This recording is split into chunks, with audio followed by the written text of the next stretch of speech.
So, by the way, I'm not saying you should never leverage GPUs. Certainly there's use cases out there where they're applicable. I've built many of those things and designed many of those things.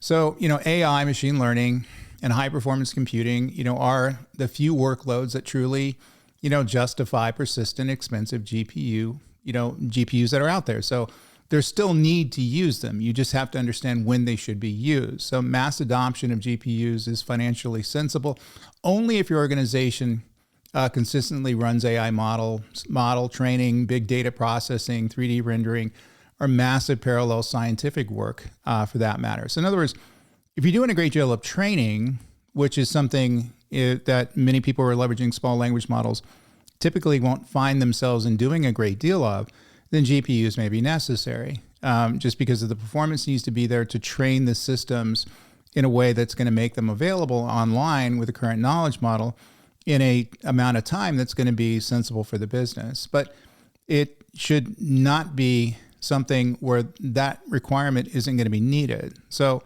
if you're not doing a lot of stuff on the training side, just on the inference side, and the ability for it to train using fewer GPUs or traditional CPUs or even older versions of GPUs, that seems to be an option that's out there now.